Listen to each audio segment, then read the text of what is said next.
Call the meetings to order. As in the past couple of years, if Justice O'Connor put the video recording of our meetings on the Eastgate's website if you want to review what we did in the past. We're going to start. We'll start talking about the broadband projects and initiatives. Yep.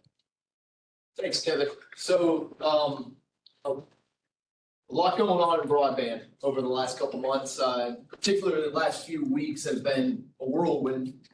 And happy to spend a few moments here tonight with the CAB and talk about what's going on.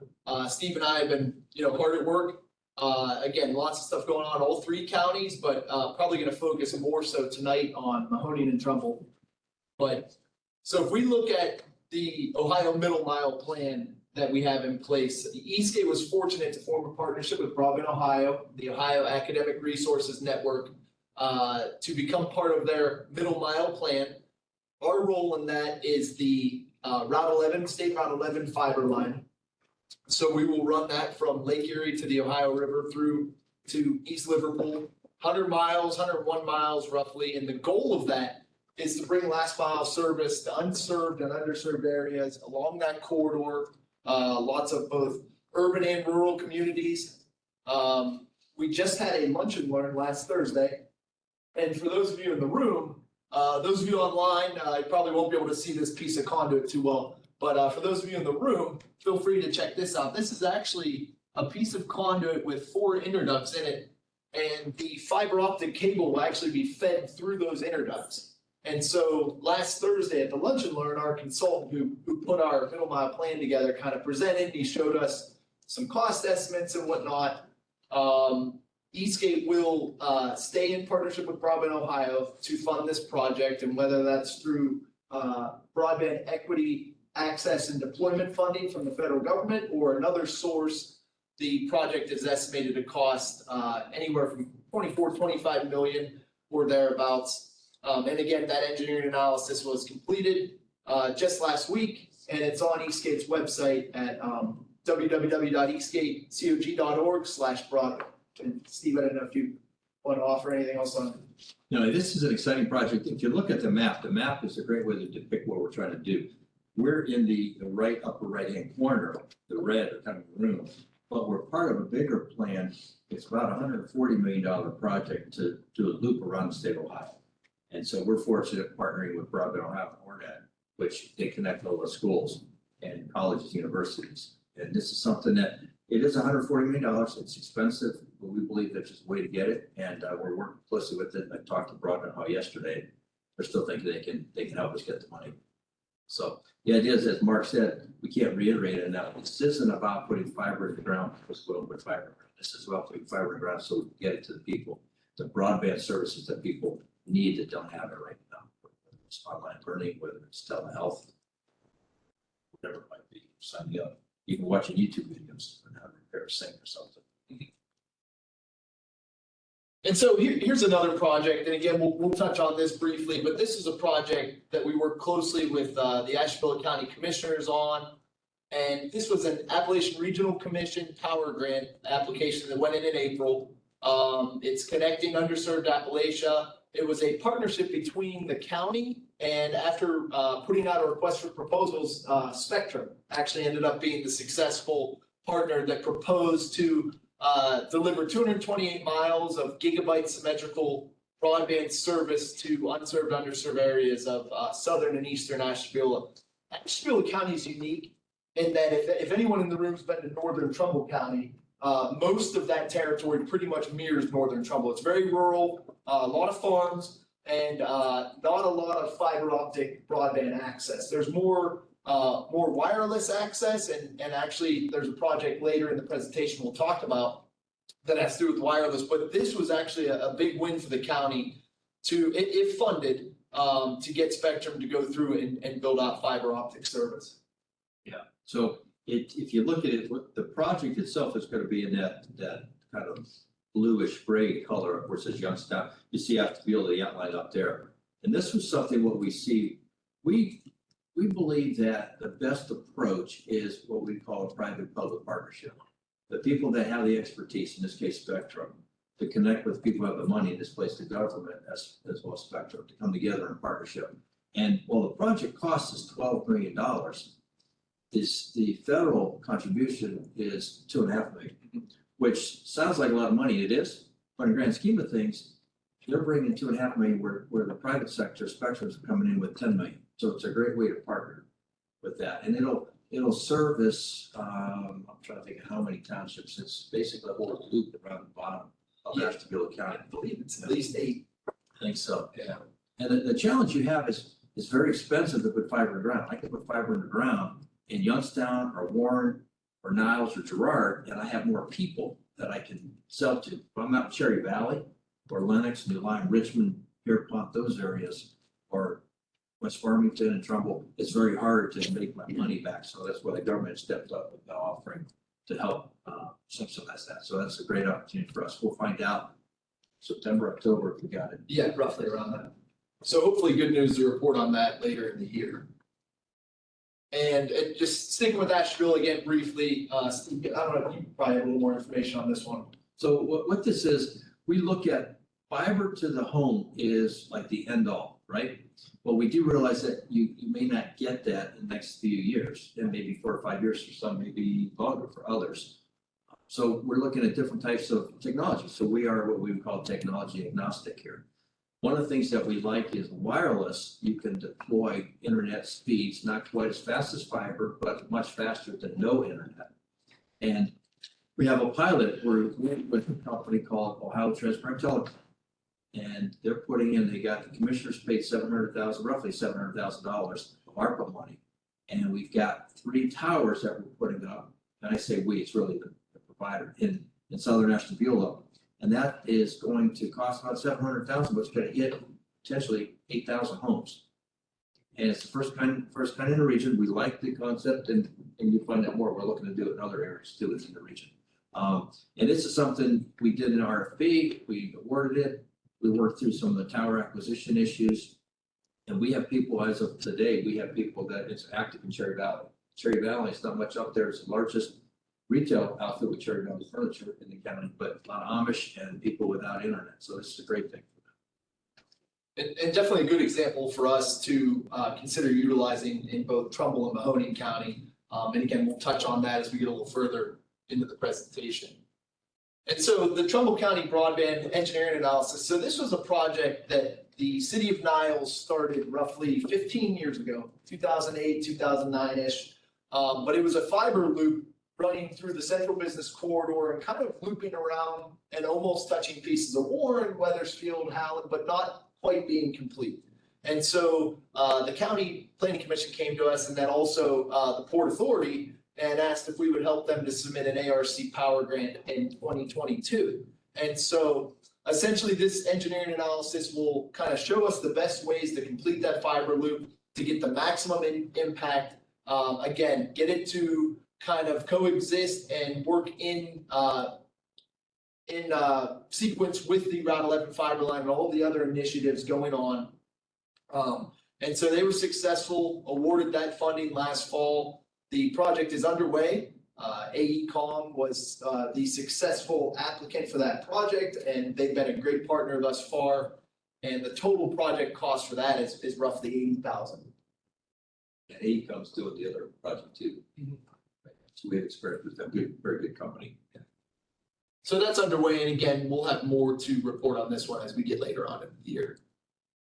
And then so we get to the big one for now, underserved in Mahoning County. So last Monday, I got a big check down here at the end of the table, and I couldn't wait to pull this out. So last Monday, Eastgate was happy to announce that we received a $1.5 million check from the Mahoning County Commissioners. They decided to dedicate a piece of their ARPA funds to Eastgate, recognizing our technical expertise and leadership in the broadband sphere. And what they want us to do with this funding is to kind of identify a similar project to what we just talked about in Ashtabula County, strategic wireless deployment, and whether that's constructing towers or putting equipment on current existing towers. We're going to target, I believe the next slide should show, we're going to target the townships of Springfield, Goshen, Smith, Jackson, and Milton. And those are based upon this previous map where you see large swaths of orange and red across that map, and that depicts the unserved, underserved townships within the county, meaning they either get 0 to 9 megabit speeds per second, which is pretty slow in today's day and age, or 10 to 24. So those townships and portions thereof, they lack what the FCC considers modern broadband connectivity. Steve, I don't know if you want to add more to that. If you think back a few slides ago, showed you the lake to river run, okay, the fiber run that connect East Oakland has to be all. This is all kind of tied to that. That is what we would call a home run, and we're getting closer and closer to that. But we don't want to wait and just sit around and do nothing until that comes in. So each county has their own pilot projects, and this is a pilot project in Mahoney County where we're actually leveraging the learnings from Ashtabula that you saw with the 3 commissioners power. The critical part about this is those folks didn't have internet, and it wasn't a big deal until COVID hit. Then when you have online schooling that they can't do, you have online shopping you can't do, telehealth you can't do. And the world kind of went from a half digital economy, it's almost like full digital economy. So a lot of those folks, you can't participate in the digital economy. So what do? You typically do nothing or you move out. In fact, there's people that you probably know, you may not even realize it, that they've moved to a new town because of internet. We see a lot of that in the smaller areas. So when you look at it, we've got those townships identified: Springfield, Goshen, Milton, Smith, and Jackson. And it's funny. Anybody here from Boardman?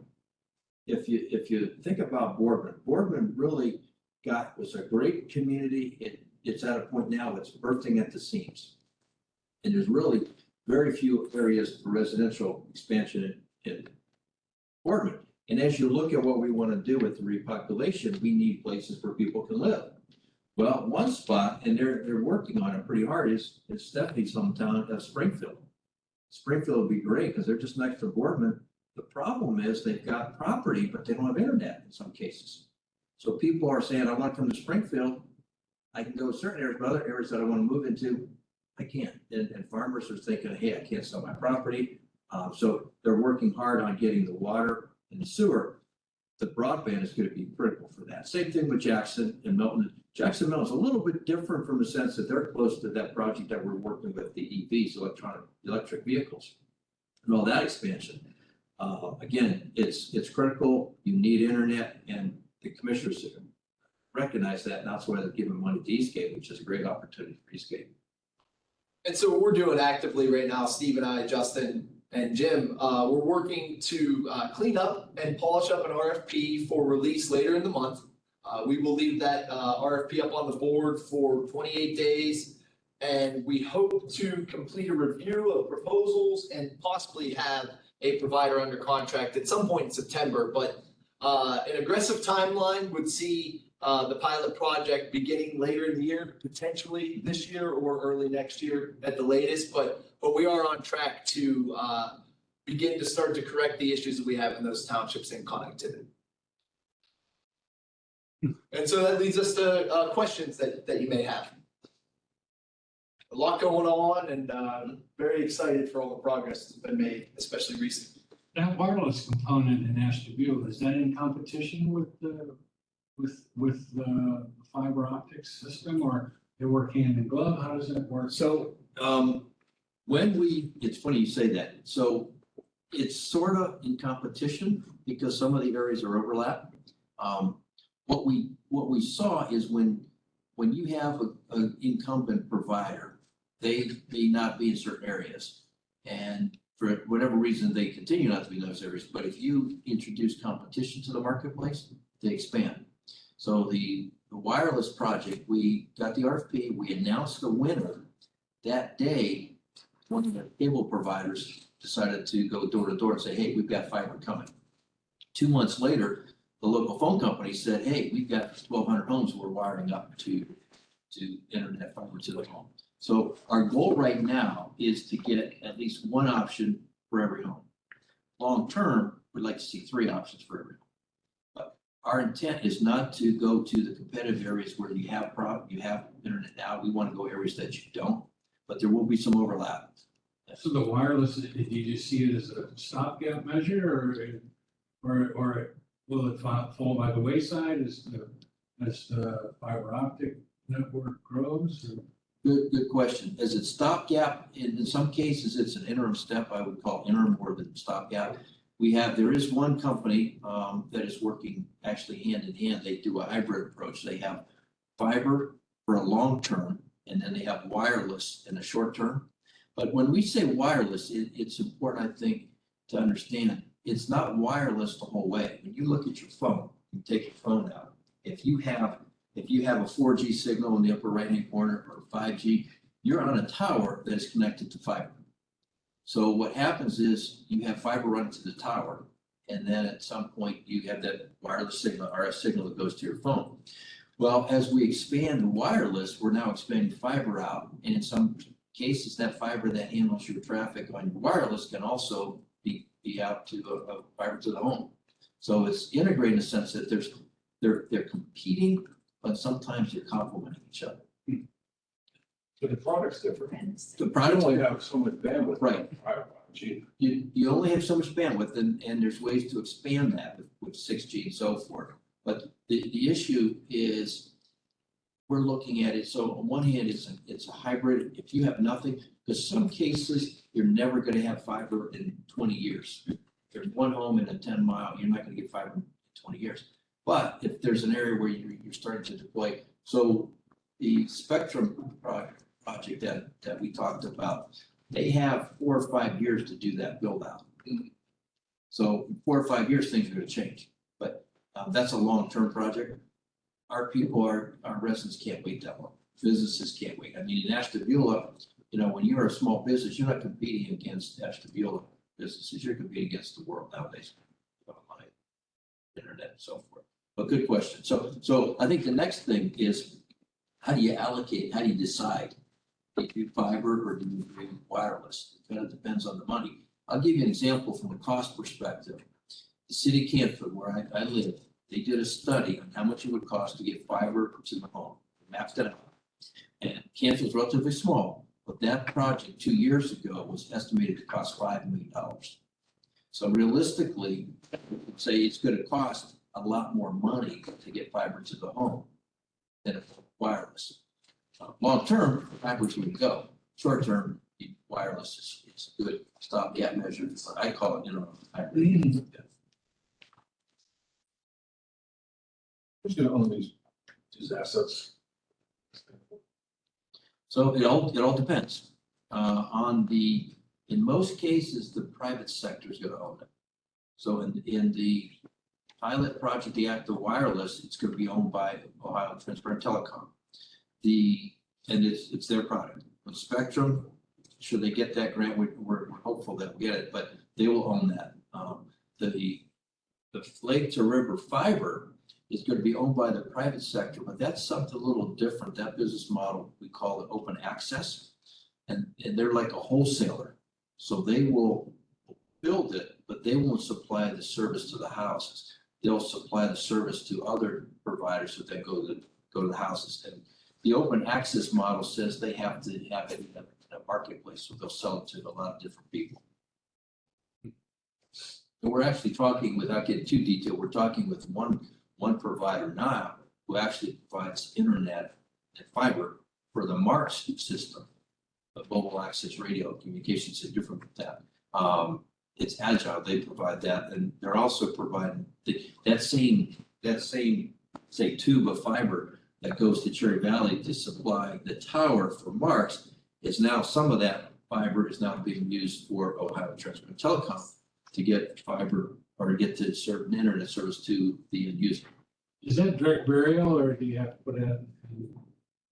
It will be, well, it depends. You're talking for the project up north. There's 2 ways we could do it. We're still looking through that. It'll probably, in some cases, direct burial. And just right in the Route 11 right? Yes, Yeah. we will work out a resource sharing agreement with the Ohio Department of Transportation, and they'll get, I think, 2 pairs of fiber, which is 24 strands of fiber. So they'll have access to that. So actually, to talk about it a little bit, because that's an important key. Right now, the Ohio Department of Transportation, ODOT, has a ton of roadway and a ton of right of way. we did one of the first, except for that one pilot outside Columbus, we're the only place that they've agreed to do resource sharing. So they're gonna give us the right of way. And in kind of in partnership, we're gonna give them 24 strands. They'll have, you see these little tubes, the interduct, they'll have one of those just for them to do their intelligent transportation system. And it's great because it's a very straight road. There's a little bit of challenge if you get to certain areas when you get into Girard because of that. Interstate 80 takes over, federal government trumps the state. And then in Columbiana, it gets a little hilly down by East Liverpool. So we got to figure out where. The plan is to bury as much of it as we can. And right now, it looks like it'll be in the median. The study that Mark talked about that we announced last Thursday results, it recommended to median. But we'll see. Yeah. Are you just putting one of those in? Are you gonna double it or triple it? Well, when you say, why would you double or triple it? Just for the future. Okay, So so you don't have to go back 10 years from now and dig it all back up. you're right. That's a good question. So I think the question then is, how much is enough? I don't think you can ever have enough. Well, and some people say that. So the project that Mark In talked 50 years, they'll be sitting there going, why in the world? Yes, yeah. Where is that guy? Can they give up? If I'm sitting around somewhere, I'm gonna say it was Steve's fault. Well, you know, when we did that original project with Broadbent, Ohio, on the OMNP, Ohio Minimum Project, the piece that we partnered with for our section happened to be a company called Everstream. And they are a middle mile wholesaler. And so what they did is they recommended 288 strands. And that's, so fiber is glass tubes running through. We strongly suggested 432 for build out.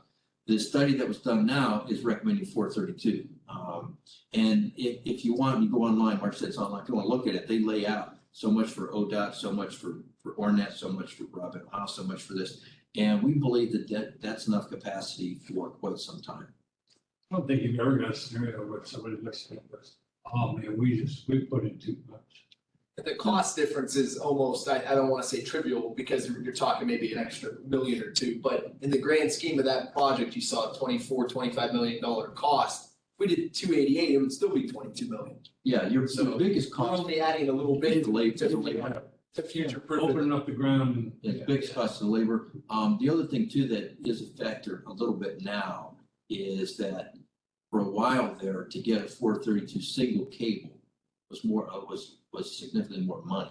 Not a lot of providers, not a lot of companies were making single 432 cables. Now they are, and so now you got more competition.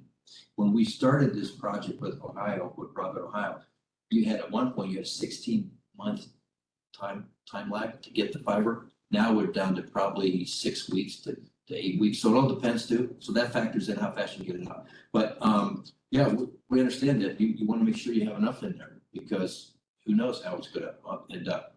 And part of this is we talk a lot about getting the last mile to the residents out there. But part of this, why Broadbent Ohio wants to partner with us is because this is also something what we call resiliency, redundancy. So think about if you're going to Columbus and Route 71 has an accident, you have options. You can go Route 30, you can go Route 250, there's other ways to go. Same thing with the internet. If something happens, some part of it goes down, you want to have alternative routes. So right now, if you're in Columbus and Ornet, to go from Columbus to Youngstown on Ornet, you actually go up to Cleveland and back down to Akron and so forth, for lots of good reasons. But so our plan is, when this is built, is to give you more redundancy and resiliency, so it makes the whole network in Ohio more reliable. So, Well, yeah, very much so. What's the build date for this? Well, that's a good question. Right now, we have the plans in place. We got a grant, $500,000 from the state to build this, the engineering study. They came back and said it was about $24 million. So we're at a point now is trying to find out how we can obtain money to build it. We're hopeful we'll get that money sometime next 6 months and start building it. So no guarantee. Yeah. So where do you live? Youngstown. Okay. So we've got other projects that are more directly with Youngstown. But we're hopeful we'll see this sometime least to shuttle it around. And that's a good question too, because if you look at the whole state, the state looks at it as almost like phases. And of all those phases, our phase right here is most ready to go. We've done the preliminary feasibility study. Now we've got the engineering study. I mean, Mark has a shovel in his car, probably he's ready to go. Right, Mark? It's, we're as close to. Shovels, checks, Yeah, on the road, I got everything. got everything to go. So. Man, loose. Because, you know, the government now, the federal government has never been in a spot to offer more money than they are right now. So they were recently, the Biden administration came up with $42.5 billion for BEAD, they call it BEAD, and Mark referenced that. Out of that, they allocated to the state, they allocated $793 million to the state of Ohio. And so there's a lot of activity taking place right now. That's why we work so closely with the state of Ohio, because when they have money to pass out, we want to be in line.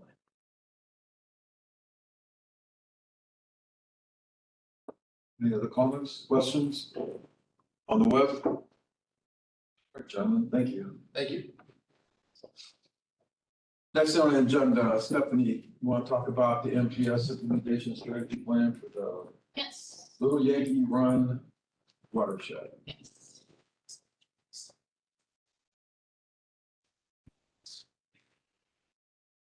Okay, so I want to switch gears and we're gonna focus on the environmental work that we're doing here at Eastgate. Wonderful. I'm good. This way I can see everybody, if that's okay.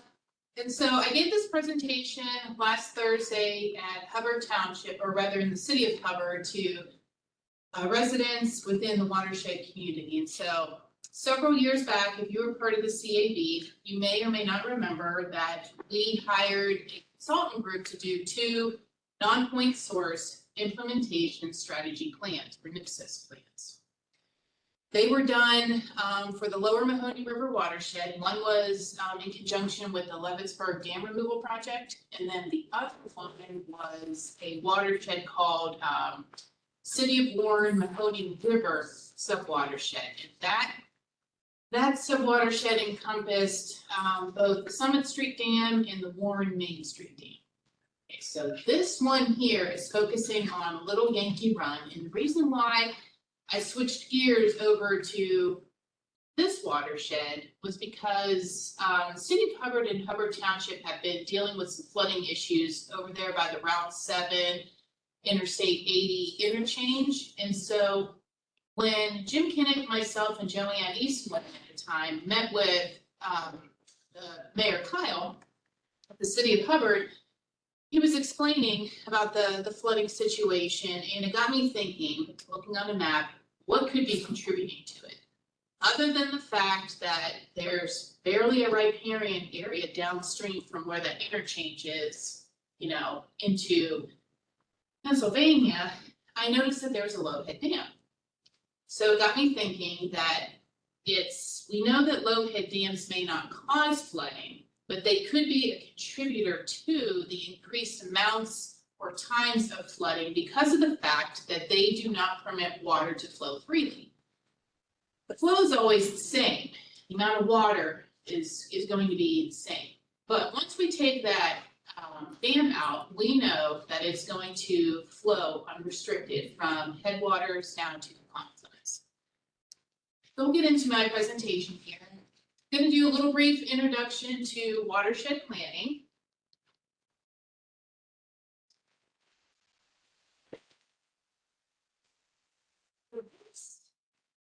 This is the Little Yankee Run watershed. It starts up in Vienna Township, its headwaters, where the stream begins, and ends up down in the Shenango stream, where it then flows into the Beaver, which then flows into the Ohio, which goes into Mississippi, therefore the Gulf of Mexico.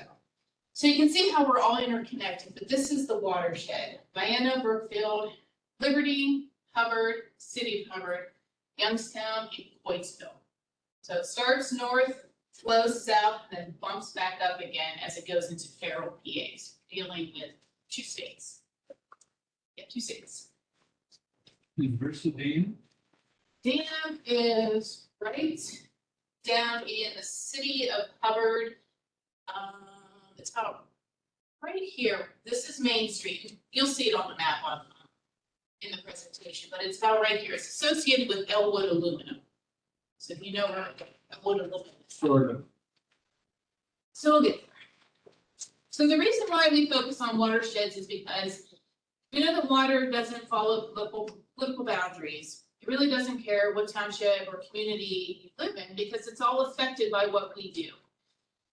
So the watershed's an area of land where water from the rainfall, precipitation, or snow melt drains into one common body source. So in this case, imagine that center river there is Little Yankee Run, because this kind of illustrates, in that picture, kind of illustrates what the watershed is really about. The watershed is based on topography, the highs and lows, which explains why the headwaters are up in the north in Vienna Township and flowing south, because that's the way the topography is built in this area. And has many communities in various land uses. So in this case, for Little Yankee Run, we have agricultural land uses up in the northern sections. And then we have more urbanized commercial industrial areas as we get closer to the city of Hubbard and as we flow into Farrell, PA. So watershed planning, when we're writing these watershed plans, we want to identify the watershed that's not meeting Ohio EPA's water quality standards. And so those are all based on the fish, the bugs, and the chemistry of streams. Then we want to take that data that we use from the Ohio EPA. After we use the Ohio EPA's data to identify those water courses in our region, then we're going to use that data to understand what specifically about water quality is causing this area not to meet those water quality standards. We look at the data where the Ohio EPA lists the causes and sources, and then we start to develop the plans that are going to address these impairments one by one, and that's what leads us into those NIPSIS plans that I introduced. So the 9-point source implementation strategic planning is a comprehensive document. It's a living document that can always change based on new water quality data that we get from the Ohio EPA when they go out and sample the watersheds. So in these plans, we characterize the watershed, we look at the data and take a comprehensive look at the causes and sources of pollution. And when in that first box, I mentioned a 12-digit hydrological unit code. Think of it as a social security number. That is the number that the Ohio EPA or that the federal EPA assigns to each watershed. So this specific watershed has a social security number. This 12-digit, when you type it in or you go and Google on Ohio EPA's maps, it will pull up this watershed. Every sub-watershed has a hydrologic unit code. This one is a 12-digit, which brings it down into a smaller boundary. You can go as far as an 8-digit, which would go into the Shenango River watershed, which this is a part of. So the smaller the number, the bigger the watershed that is a part of. So if that makes any sense. So the non-point sources are defined by the documented water quality data that we get from the Ohio EPA. We focus on what needs to be done to improve and attain water quality standards. And then we start to develop projects and find funding using federal or state dollars, Ohio EPA dollars, to implement those projects that will improve water quality. Here's the little list of everything I just explained, and I'm going to go through that here as we apply this train of thought to the Little Yankee Run NIPSIS plan. So the documents that we use to develop this plan include the 2008 biological water quality study that the Ohio EPA did. This was the most current up-to-date water quality data that we had. However, the Ohio EPA sampled the watershed last year. It takes about 2 years for their study, for their report to come out with the finalized data and information. So once that new data comes out, this plan will be updated with that information. So, but when it comes to this watershed, specifically with that dam still being in place, we're not going to see much of a change. Some other areas that other documents we looked at was a load analysis plan. That is looking at some of these sources of impairment, and again, the Ohio EPA puts out these plans and addresses specifically the causes and sources of impairment, and specifically identifies what will need to be done to remove those loads, for example, like bacteria loads.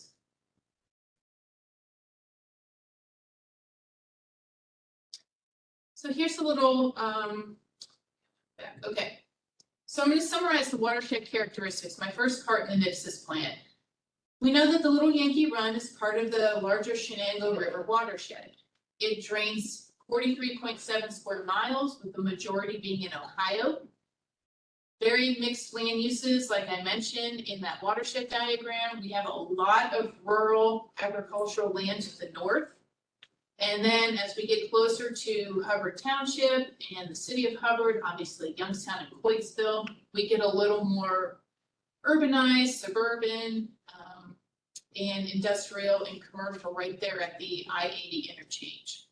The named streams that we have identified are Little Yankee Run, Mud Run, which is a tributary, and Little Deer Creek, which is another tributary to Little Yankee Run. The Ohio EPA has designated this stream a warm water habitat stream, and those are based on the specific types of bugs and fish species that they collect when they're doing their data. There's certain biological criteria that they label warm water habitat, cold water habitat, and so on, that are able to live in warmer water or in cold water. Here's a little map overviewing. There's that HUC 12, the one that is in white that I was mentioning. Color that like that tan color, and that's where you would come up with the entire Shenango River watershed. So you have, that's our HUC 12, but then once you color everything else in, that would be a hydrologic unit code 8, or it would be 8 digits. You can see the different sub-watersheds that make up the Shenango. Here's our land uses. As I mentioned, you can see a majority of it is agriculture, and then we get into residential and commercial. Broke it down into a pie chart for everyone. And here's the fun part. So EPA has some really cool data. So the 2008 report, the sampling was done in 2006. It takes 2 years for the report to come out. So sampling that was done was in 2006. Almost every sampling point, they sampled 11 locations. 3 of them were not attaining water quality standards. You can see 1 was in partial attainment. And then as we get closer to the former Valley Mold Dam, we have non-attainment. And then Mud Run, which comes into Little Yankee Run right there at North Main Street, which is, I think, Route 7 as well. That one is in partial attainment. This is the criteria, the metrics that the Ohio EPA uses, and because we are designated warm water habitat, these are the baseline numbers that we want when we are sampling for fish. This is the fish metrics. This is fish. This is their overall density and population and health. And then the ICI is more of the macroinvertebrates. Those are those bugs that we all love, like crayfish, ants, stoneflies, mayflies. Here's the attainment broken up.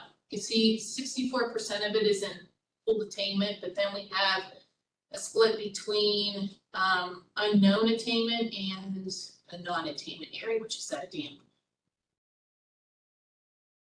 Causes and sources are identified based on, again, like I mentioned, the sampling data, but the Ohio EPA samples for more than just chemical information. They look at the biologic factors, they look at the energy and the habitat structure, which is that area that is in the stream, such as the substrate. It looks at the riparian area, the trees, canopy that provides the shade over the stream for cooling temperature. So it looks at a multitude of factors to come up with their baseline data. So here's two sampling sets. One was done, like I said, in 2006.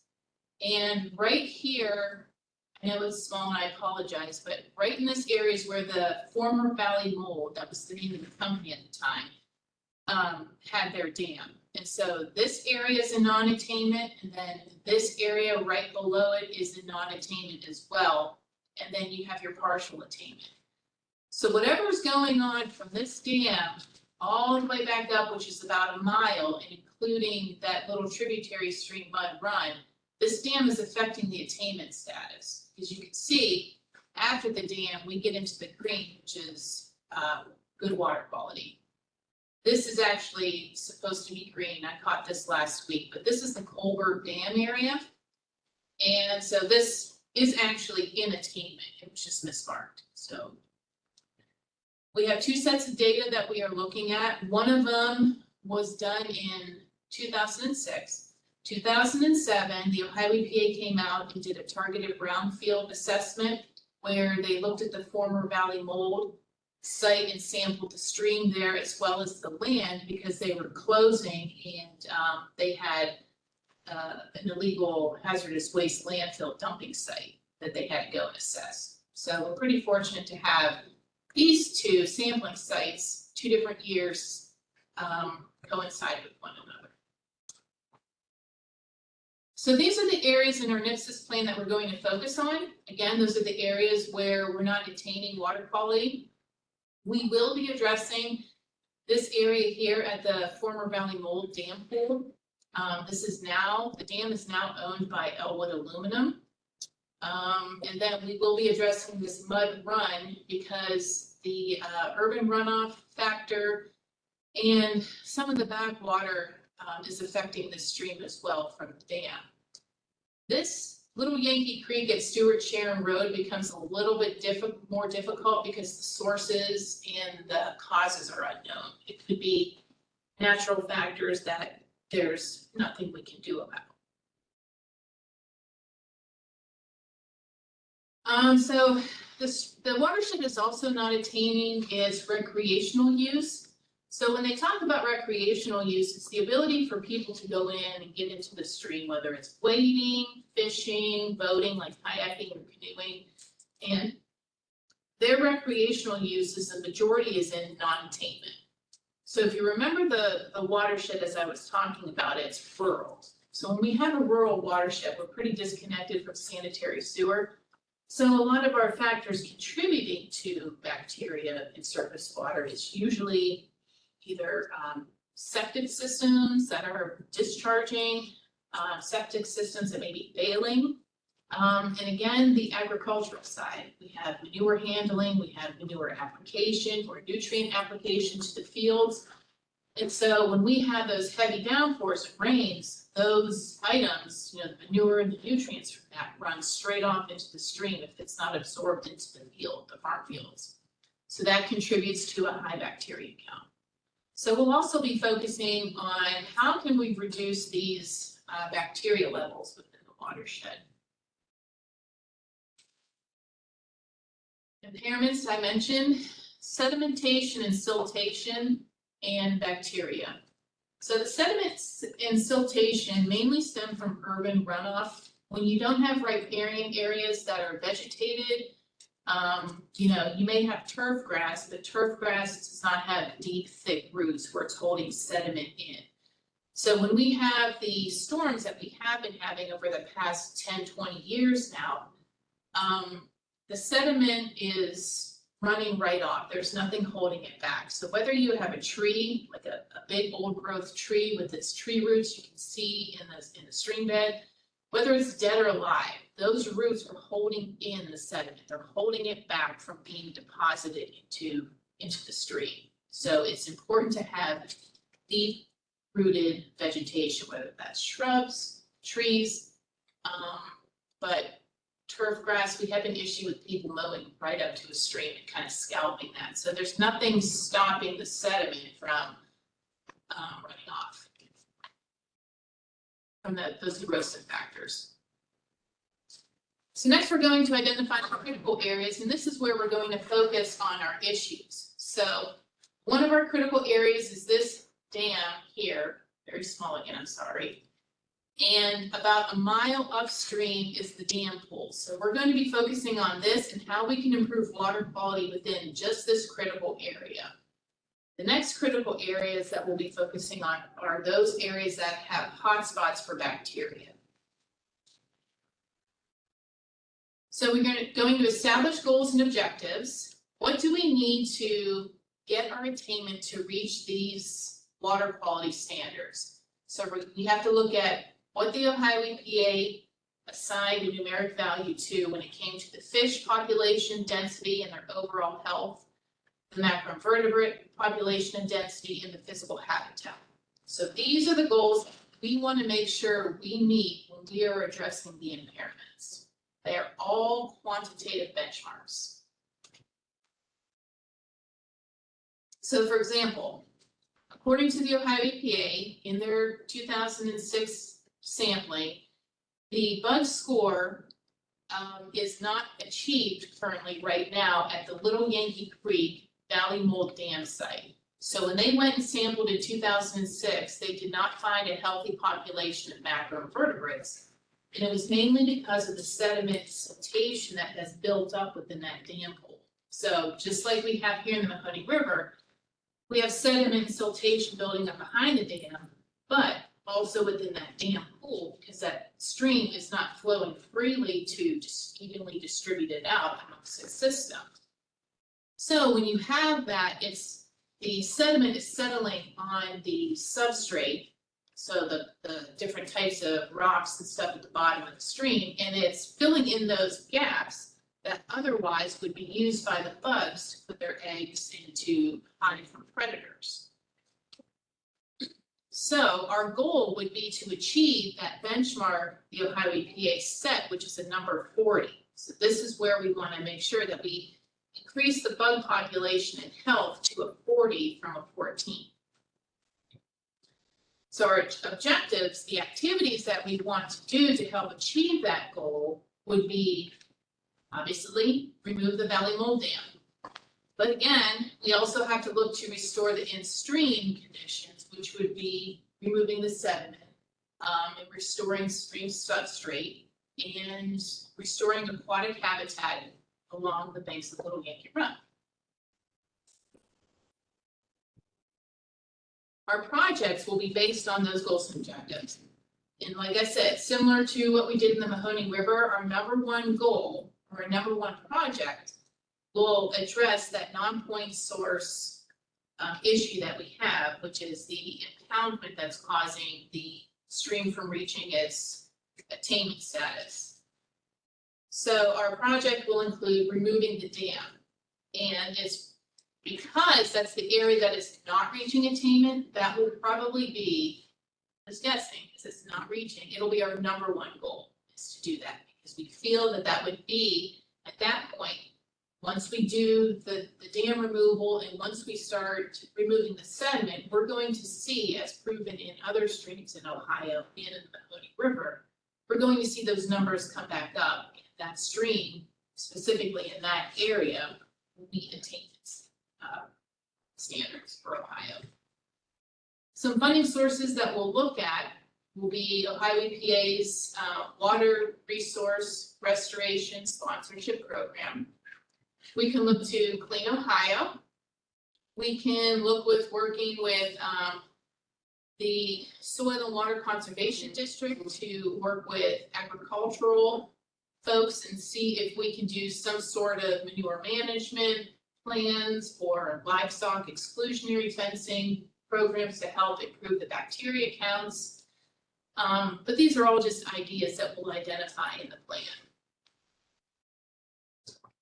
So how can the public help? This is where, when we put out our notices on Eastgate's website and social media sites, we're asking for folks within the watershed communities to identify additional areas that they see that may be impacted by stormwater. So where do you see flooding taking place aside from that interchange area? Where do we need to see more stormwater management practices put into place? So we're looking for public input, as well as having the public review the plan, because that's what when Eastgate provides or puts out those plans, we have to have our public input in it. That's really valuable for these types of plans, specifically when we're talking about, for the environmental side, the surface water, the water quality improvement, because at some point, this water becomes somebody else's drinking water source, specifically in the Beaver River down in PA. That's all I had for my presentation. If there's any questions. Do you take the dam off first and then? Sediment will come first. Sediment first. Yeah, the other thing, the thing that'll have to be done is because it was by an industrial site, there's no doubt in my mind that that sediment will have to be tested.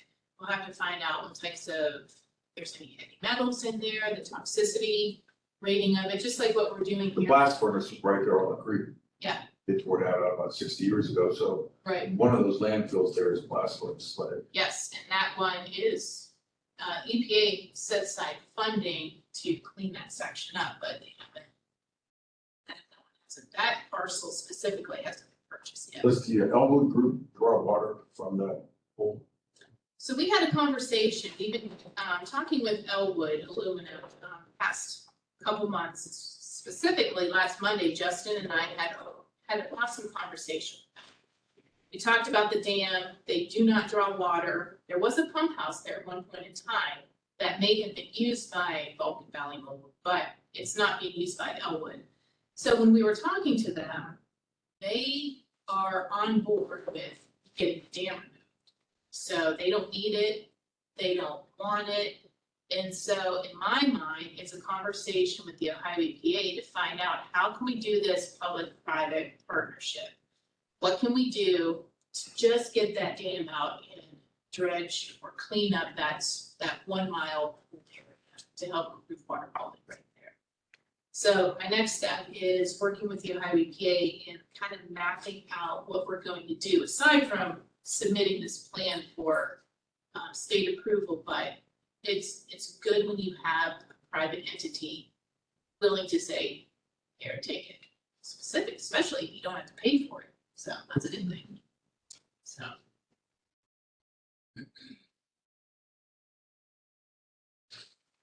Any other questions? All right, thank you so much, Dale. Thank you.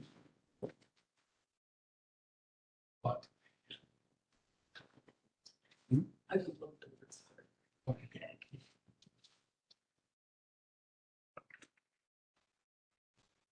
Justin, if you may, want to give us a brief review of the general policy board meeting we had last month. Yeah, that's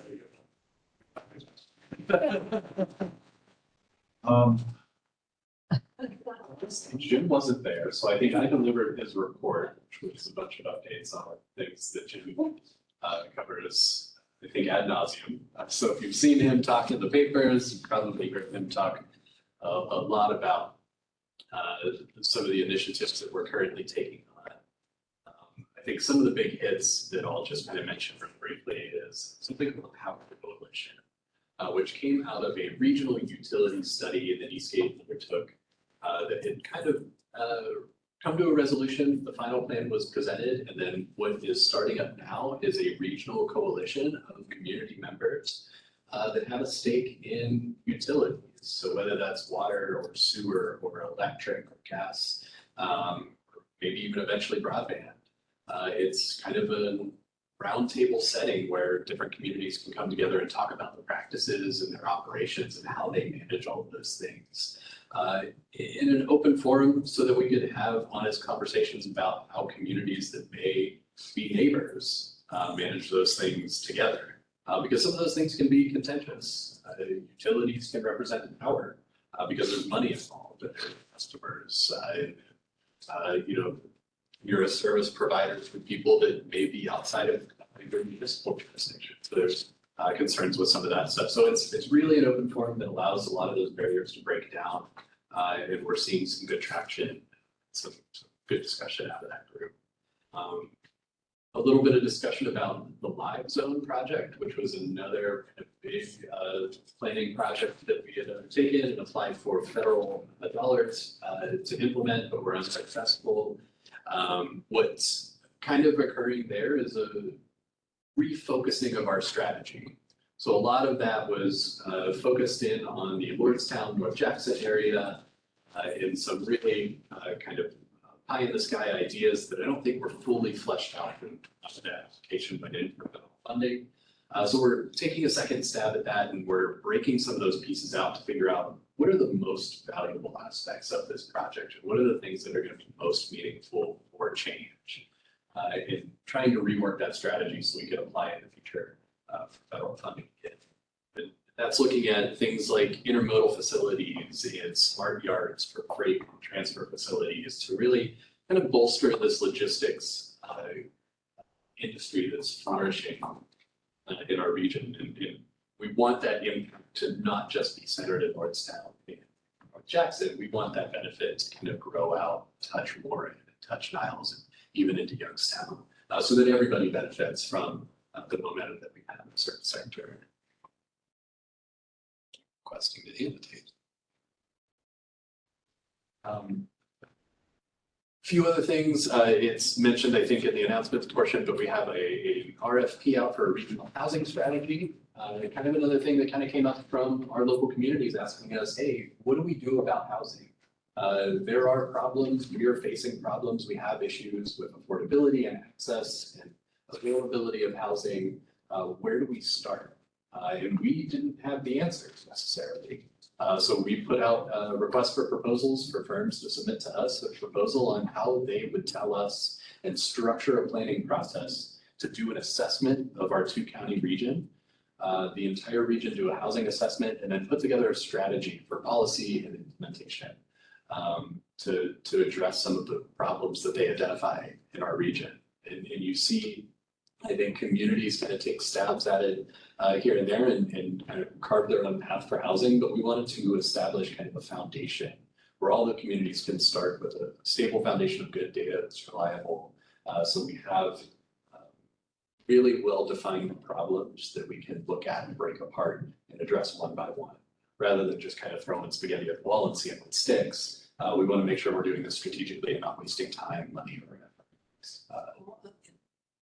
With that, would you cooperate or seek assistance with YNDC and Trumbull? Absolutely. It's like they've done some of that. Yeah, both of those entities are on our review committee for the proposals that come in, so they will have input right out the gate. But we are looking at kind of the whole spectrum of housing, from folks that are unhoused to people that need public housing, to people that need low-income housing, to market rate housing, to everything and anything. We want to really take a broad look and figure out what the whole scope of the issue is, and not just narrow in on one singular focus, because we believe we're addressing problems at every segmentation. Everybody's going to benefit as a result. Some of the other things. Appalachian Community Grant Program has been a big topic of conversation. That's that $500 million that the governor of Ohio made available to the 32 counties in Appalachia. There are a number of projects in various stages throughout that process in our region. I believe we have about 35 individual projects in Mahoning, Trumbull, and Ashtabula County that are advancing. Some of those projects are huge in scope. Some of those are very focused and narrow, but At a certain point this year, we're going to start to funnel those all in together and try and put together a development grant application and hopefully request somewhere in the neighborhood of $100 million to be able to implement some transformative projects for our region. I think that covers a good swath of what Jim had me cover at our policy board meeting. All of the resolutions that were presented to the policy board were passed.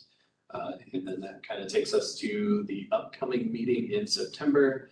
Monday, September 11th will be our next meeting. If anybody has anything that like included in the CFP report, other than just kind of a summary of what we talked about in the meetings, let me know and I'll make sure to make that happen.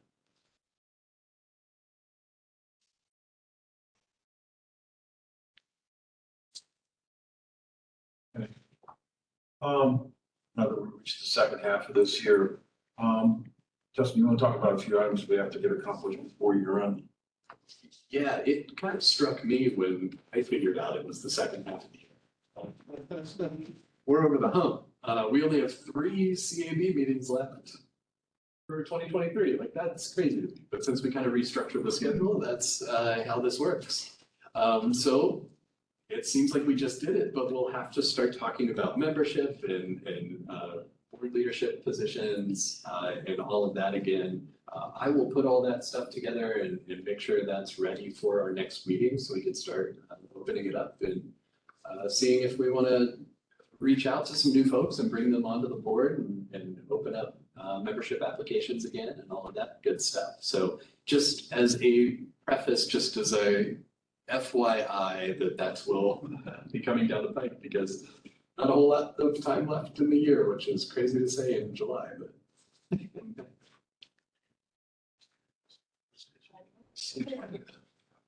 August, October. Yeah, We don't have any resolutions to speak of this time. yeah, there was no TAC meeting today, so no resolution. Any member have any announcements?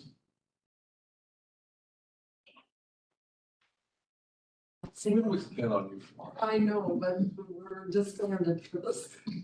Justin, you have any announcements for on behalf of Eastgate? Yeah, I do have one thing. So next month, we'll have Steven Zubik here. He's going to talk about the announcement of our next round of STBG, TAP, and CMAQ funding, which are all our transportation programs. So he'll go over all of those programs, talk about how that process works. And I will also cover kind of a big concept project that we've kind of had in the works for a little bit, but it's the Madison Avenue Community Reconnection Project. We applied for a federal grant last year through the Reconnecting Communities program, which looks at highways that divide communities. How do we mitigate those negative effects? Because they were just kind of bulldozed through where people lived and recreated and worked and played. So we identified Madison Avenue Expressway as a potential project for this program through our Belmont Avenue corridor plan. We put together an application. We applied to the federal government for this program designed to look at these types of projects. We're unfortunately told no the first time, but we had a debrief with US DOT staff, and they could not have given us a better ringing endorsement of how perfect this project is for the program. It was just a matter of didn't get the signature. So they highly encouraged us to try again this year. The notice of funding opportunities was just released yesterday. So we are looking at reapplying for that. So next month, I'll put together a little presentation and talk through the project. It's really exciting. Like, it's something that just makes me super excited to look at, because I think it's, you know, a perfect example of how we can bring communities together and repair previous harms, especially for infrastructure that acts as almost a liability in terms of maintenance costs. The traffic volumes on that stretch of the expressway are incredibly low. So to maintain a sunken in divided 4-lane highway, the cost to do that is kind of crazy. So we have the support and participation of the Ohio Department of Transportation, which is such a big help in this process. They see the benefit just from a deferred maintenance costs alone, let alone the community benefits that it's served by take a look at this project. So I'll go way more in depth than that next month. Also, we'll have Stephen there to talk about our regular, more normal transportation funding programs for more routine work. But yeah, just a little preview of next week. That's everything, then we'll adjourn. Thank you. Oh, A question. I made a mistake of talking about the autonomous bus. Tell me again the rationale would have been from downtown up to St. E's. So the initial intent of that was to better connect YSU students to St. E's, particularly where there was a lot of cross traffic there, and provide an easy route transit between those two locations. It is my understanding that the route for that shuttle has not been fully finalized, and that could likely change, especially because the implementation of that shuttle has been delayed because of being able to actually get equipment. There's been a supply chain issue over and over again. And WRT has really struggled to be able to actually acquire the vehicle, allow us to roll that project out.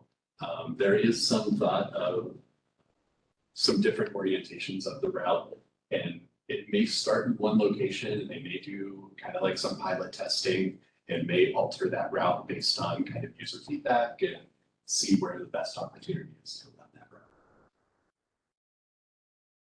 It's just a case of a lot of people I've talked to, just like, they just don't see a reason for that. it's coming. I will say that the inclusion of that aspect of the project was the shiny object theory of you want to do all this other stuff that is more like pretty and routine, but you need to capture the attention somehow. That's what I'm trying to tell people. That was the piece that made that grant work. And I'll be honest, it's $400,000 in the budget. So out of a $28 million project, only 400,000 is dedicated to this kind of a shuttle idea. So in terms of share of cost, but it's not taking away from our ability to make other changes.